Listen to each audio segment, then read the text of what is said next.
गांव के एक छोटे से घर में शीतल और उसकी देवरानी सीमा रहते थे।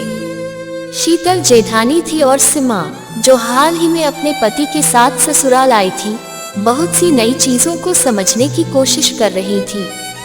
ठंड का मौसम गांव में कड़ी सर्दी लाता था और लोग आग जलाकर अपने अपने घरों में गर्मी महसूस करते थे। शीतल और सीमा के रिश्ते में हमेशा कुछ खटास थी, क्योंकि दोनों के स्वभाव में फर्क था।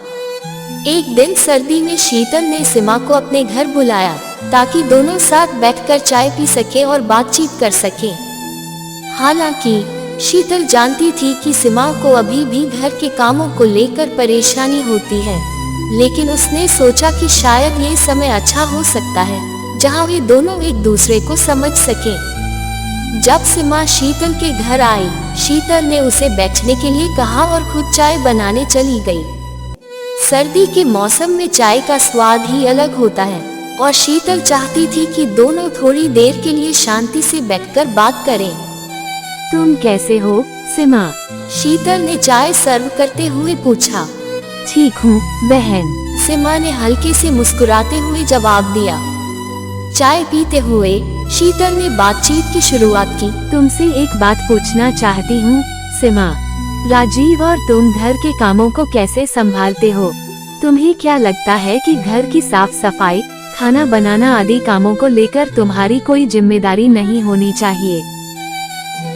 सीमा ने गहरी सांस ली और कहा, तुम हमेशा यही कहती हो शीतल।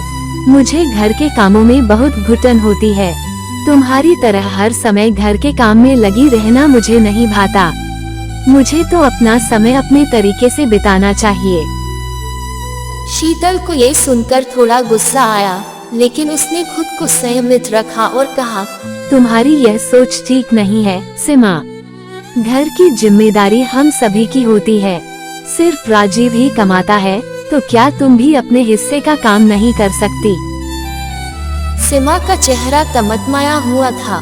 उसने शीतल से जवाब दिया, तुम नहीं समझती हो शीतल।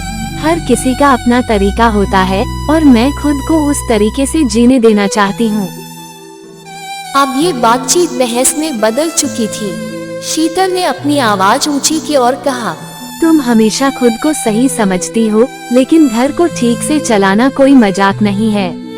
अगर तुम काम नहीं करोगी तो ये घर कैसे चलेगा?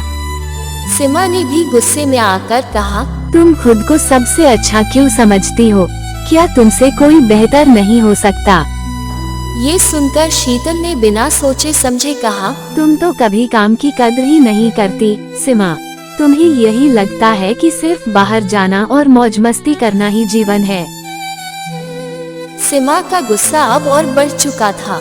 कहा, मैं जा रही हूँ। तुम्हारी बातें अब मुझे और नहीं सहन होती। तभी सीमा की सास, जो थोड़ी देर से चुपचाप दोनों की बातों को सुन रही थी, कमरे में आई। सरला देवी ने दोनों को देखा और कहा, क्या हो रहा है बेटियों? ठंड में क्या तुम दोनों ने इस तरह लड़ने का फैसला किया है? शीतल और सीमा दोनों चुप हो गयीं। सरला देवी ने गहरी सांस ली और कहा, तुम दोनों की बातें सुनकर लगता है कि तुम एक दूसरे को समझने के बजाय एक दूसरे से लड़ रही हो।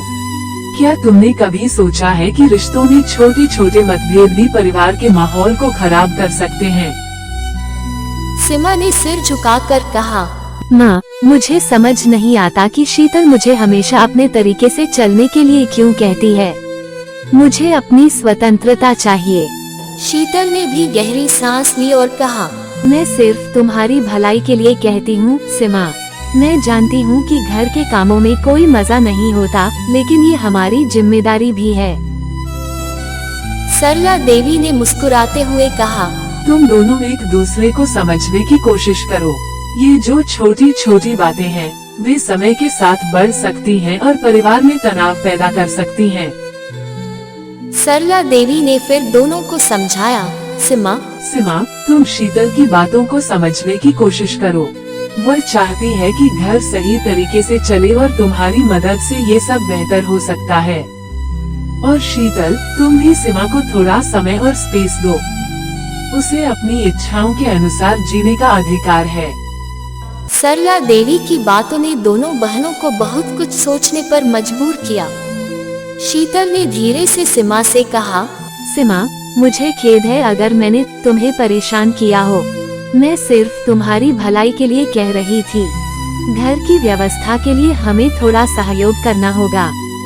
सीमा ने सिर झुकाकर कहा, मुझे भी खेद है शीतल, शायद मैंने बहुत जल्दी गुस्से में आकर बातें कही। अब दोनों बहनें एक दूसरे के प्रति और अधिक समझदारी और सहानुभूति से पेश आने लगी। शीतल ने सीमा को समझाया कि घर की जिम्मेदारी केवल एक व्यक्ति की नहीं होती, बल्कि हर सदस्य को मिलकर काम करना पड़ता है। और सीमा ने शीतल से यह सीखा कि कभी कभी किसी को थोड़ी स्वतंत्रता और विश्राम की आवश्यकता भी होती है। दोनों अब एक दूसरे को बेहतर समझने लगी थी और उनका रिश्ता पहले से कहीं मजबूत हो गया था। गांव में लोग उनकी सुलह को देखकर यह समझने लगे थे कि छोटे छोटे मतभेद रिश्तों को खत्म नहीं करते, बल्कि अगर समझदारी से काम लिया जाए तो रिश्ते और भी मजबूत हो सकते हैं।